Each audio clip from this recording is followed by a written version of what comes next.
Welcome to New York's number two sports show. The Rangers lose to the Calgary Flames 2-1 at Madison Square Garden in an absolutely listless performance, and one of many this season. And this one might take the cake. I mean, there's still 13 more games to go. This can be surpassed, but only 13 shots on goal by the Rangers. Believe it or not, they actually had a lesser count earlier in the season against the Devils in the game before the Christmas break.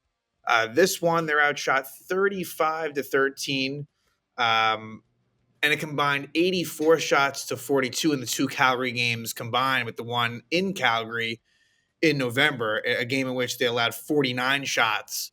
There's many games that we can talk about this year where it's just completely embarrassing. And for everything that's on the line, for them to play like this is just disturbing. And, you know, a lot of blame to go around. Rangers actually scored 113 into this game, and that was it. From there, Calgary absolutely dominated, and Calgary was coming off of a game the night before, a 6-2 loss at Toronto. And the Flames, they're in the Western Conference race for the last spot with Vancouver and St. Louis and possibly Utah. So desperation level should have been there for both teams, but it really was only there for the Flames. And the Rangers leave this night 1 point back of Montreal, but Montreal has 2 games in hand. And you have teams like the Islanders who are right there with the Rangers. Percentage points are basically just about even. With Columbus, the Islanders, Detroit's not too far back of that. So Rangers are in as bad of a spot as it feels like as they've been in some time. And things can change very, very quickly. I mean, only just a couple games ago, I was talking about how they really just put up an absolute defensive clinic against the Columbus Blue Jackets, and then you have a not so great game, not a horrible one, but not a terrible one for the Rangers against the Edmonton Oilers. And then they followed up with this. So it's not a good look for Peter Laviolette as well. And look, I'm well aware of the fact that it's really the team that has been the issue, although a lot of this team has been, a lot of the mainstay players, not all of them, because really the main glue is still there, but a lot of them have been traded away. So you can't even necessarily blame it on that as much. But for Laviolette, just never, ever calling a timeout when maybe the team could use it, that's concerning. What's also concerning is they were really bad in the first period. You assume they talk in the intermission. It doesn't get any better in the second period. Same thing the second intermission. They come out in the third period, doesn't get any better. So clearly nothing's working as far as that goes. And then just little other things, not little, but other personnel decisions that just really are kind of mind-boggling and speak to why fans and have had issues with Laviolette in previous stops where it's like, and this is just one example, right? There's many others, but how at the end of a game, last 2-3 minutes of a game, 6-on-5, you need a goal. I could even talk about the number one power play unit. Like Will Cooley has easily been one of your best players this season. And in this game, he wasn't anything great, right? He actually did end up with an assist. Did kind of cause the turnover by Artemi Panarin. But on the goal by Artemi Panarin. But he should have been out there. But instead, you have Chris Kreider out there, who basically may as well. He shouldn't even be playing. Like he is that bad. It's actually weird seeing him out there. It's odd. He was out for a bit, and then as soon as the trade deadline was over, he was right back in there. And he still has a fairly big role on the team. He kills penalties on the top power play unit.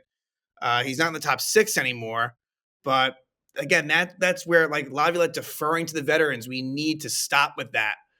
That can't happen. So it's not fair, honestly. And it's, you got players deserving more ice time. Not that many of them, but that's just one example where it's just, I don't know. Laviolette's days as Ranger head coach don't seem like they're a whole lot longer. And I think that if this team doesn't make the playoffs, can any of us be surprised if he's fired? And that's not to say that that's going to be the solution, because it's not.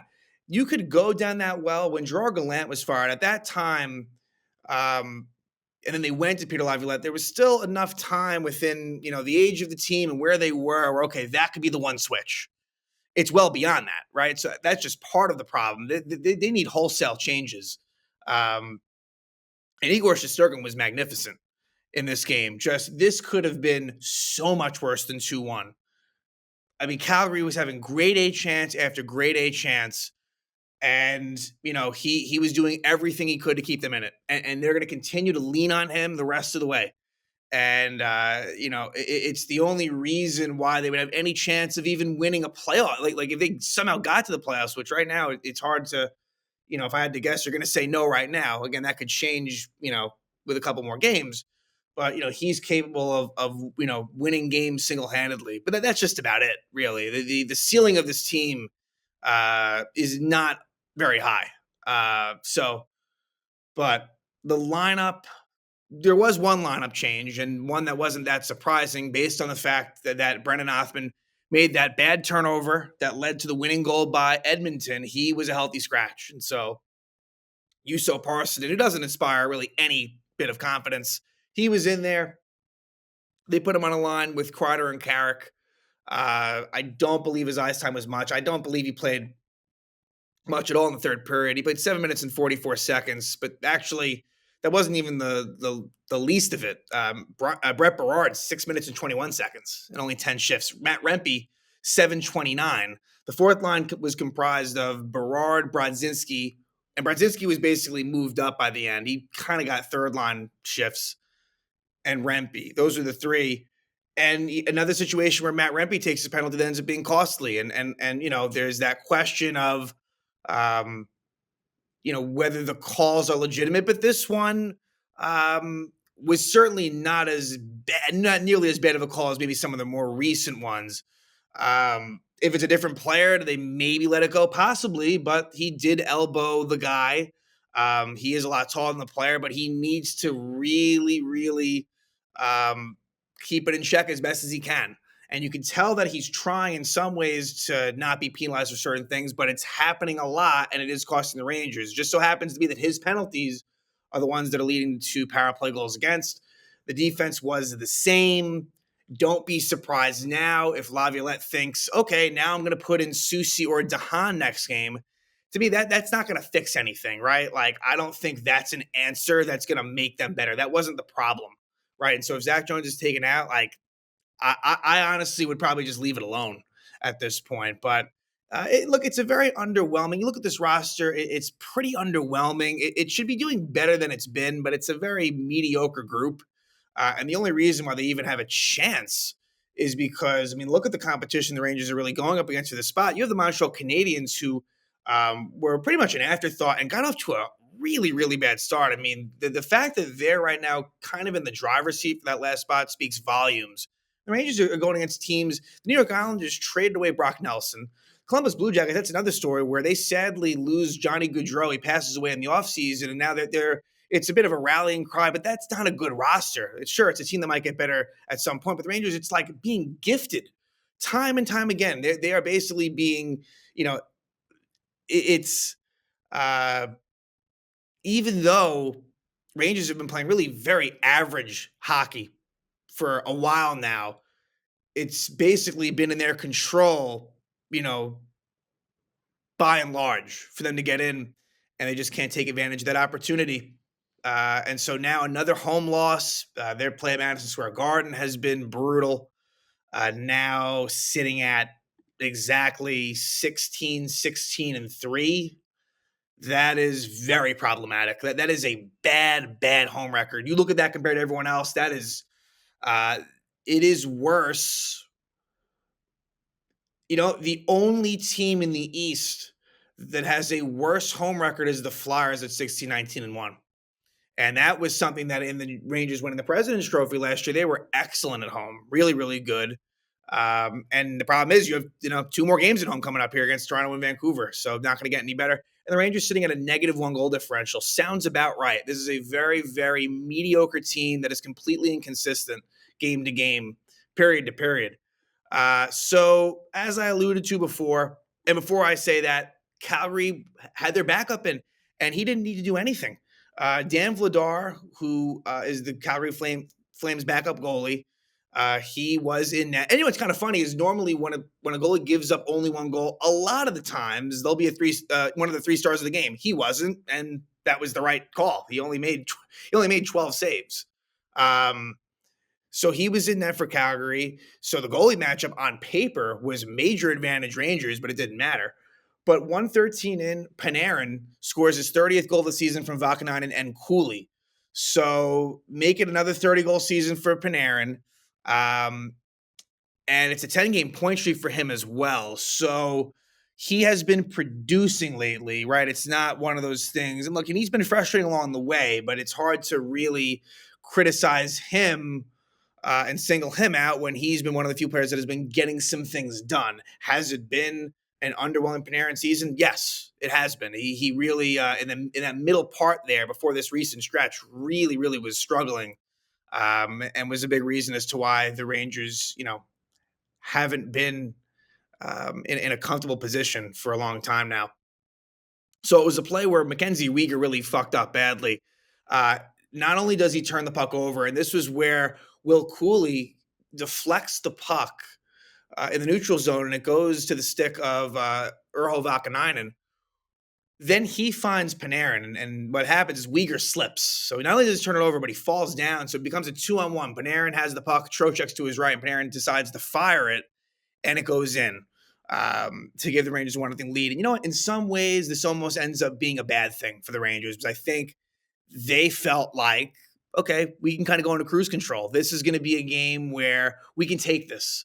And really from there, Calgary absolutely dominated the rest of the way. Not really, I mean, I'm not even going to get into the specifics of the chances. I mean, there were chance after chance after chance. We're really just going to focus on the goals. And at 10:22, Nazem Kadri, after Calgary really had a lot of chances, he scores his 24th goal of the season, assisted by Weegar and Connor Zary.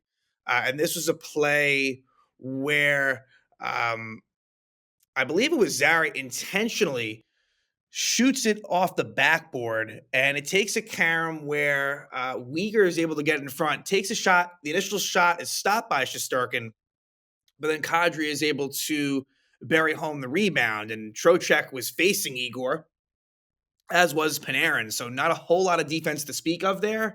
They were all kind of in the area of the net, but not really going towards any Flames player. So a relatively easy goal for Calgary, and it ties it up at 1. Then, as mentioned previously, Matt Rempe is called for elbowing Jake Bean at 17:46. And Calgary scores a power play goal off of the faceoff. It's a faceoff lost by JT Miller. And I should add that, JT Miller, he has been very disappointing lately, fitting right on in with this Ranger team. So look, we knew that there was that philosophically, that JT Miller for Philip Hedl trade, and unfortunately Philip Hedl sounds like he has another concussion, which again was a concern. And obviously there's that side of it, right? The Hedl piece of trading him away, knowing the injuries that he's dealt with, right? I get the sense in that, but the idea of acquiring JT Miller, who I believe has another 5 seasons left on his contract, so that's going to get ugly by the end of it, right? You kind of know that going in.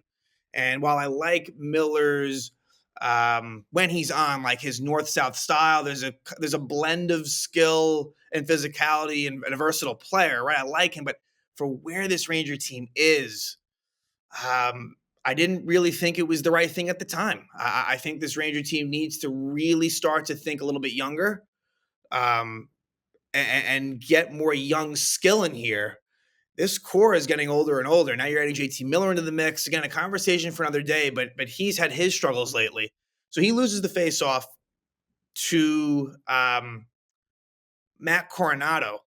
The puck goes to the point to Mackenzie Weegar, and Weegar is able to find Nazem Kadri, and Kadri slips a pass in between JT Miller and Braden Schneider. Schneider was a little bit aggressive on that, and so it leaves Coronado wide open in the slot. Trocheck wasn't close enough to him, and Coronado scores on a wrist shot. It's one where if you're Igor, you might want to have it back. It wasn't a bad goal, but it was a clear side shot. Like, it wasn't as if he was screened or anything. But again, he was wide open. But Igor is the last person really to be criticized here. Obviously, he was the only reason this game was even close. So that makes it 2-1 Flames on the power play goal off the Rempe penalty. And so it's 2-1 Calgary into 1. Flames registering the Rangers 14-5. So it was already bad, and somehow it just got worse and worse and worse. And some more Ranger penalties at that. At 1:37, Braden Schneider's call for delay of game. Rangers do kill that off. The penalty kill after that did a fine job. It's the Rempe penalties that are the ones that end up in the back of their net, it seems to be. But JT Miller and Rasmus Anderson go off at 4:59 for roughing. I should also mention at the end of the first period, I believe it was Kevin Ball who slashed JT Miller in the midsection, which should have been called for slashing. Mika Zibanejad was seen pretty upset with the ref. I think it was about that. They didn't call it. But anyway, 4-on-4, nothing really comes of that. Alexis Lafreniere is called for tripping Connor Zara at 9:18. Rangers kill that one off as well. Again, Rangers, some of their best chances come on the penalty kill. And I think it was maybe Zibanejad and Kreider that one of those kills had a couple of decent opportunities, but couldn't convert. And then the one power play that the Rangers get is at 12:43. And it's Pospisil interfering with Valkonainen. And my God, was this power play dreadful. I mean, that almost gets lost in the shuffle here. The one power play they had, they never were able to set up. As bad as it's been 1 for 20 in the past 7 games going to this, and it did absolutely nothing. Power plays units 1 or 2. You need to change you need to make changes there. Try something different. Again, I think you have some worthy people on power play 2, aka Will Cooley, who really should probably be getting a look on power play 1. You got to make some switches, because it's been a major reason why the Rangers have had such success in recent years. And they didn't just go to one of the best power plays to middle of the pack. No, they've gone to one of the worst in the league. And so when you make that sort of switch, it's going to be hard to recover from that. So the power play does not score there, and you leave the second period with Calgary up 2-1. And shots in that period, 10-3. Rangers had 3 shots on goal after the horrible horseshit first period. They come together and muster up 3 shots in the second. So the third period comes around, and Peter Laviolette decides to change some of the lines. And the changes were as follows. The first line, and really the order isn't so relevant here, but we'll call it the first line. It was Trocheck centering Cooley and JT Miller. So what kind of happens is, because I believe Trocheck was the center there, JT Miller kind of moves off center to wing, which we know he can play either side. And so that was one line that happens. It was basically Trocheck was switched for Zibanejad essentially. So Zibanejad ends up centering his boy Kreider and Panarin. So they move Kreider up, which again is ridiculous to me. Again, the choices are limited, to be fair. And Alexis Lafreniere was moved down. And I have no problem with that. I didn't even notice him really doing anything until he took that penalty. I kind of forgot that he was even playing.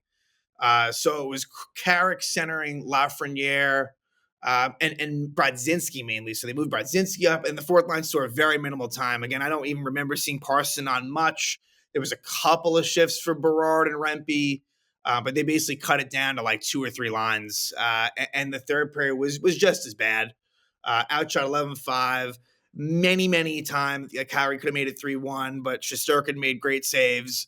And the Rangers, I guess, what felt like some of their best opportunities. There may have been 1 or 2 other chances along the way at different points of the third. I think Kreider had a shot on goal from a decent vantage point and didn't score. Lafreniere caused a turnover, and Carrick was stopped, was another one. But 6-on-5, Rangers had good ozone possession, and they had territorial advantage, but really didn't get anything good going. To the point where eventually the Rangers were just gassed out because they were out there for about 2.5 minutes. And Calgary appeared to have scored a empty net goal, but did not. Upon review, it was a 2-on-0 situation. They actually went offside. You don't really see that too often.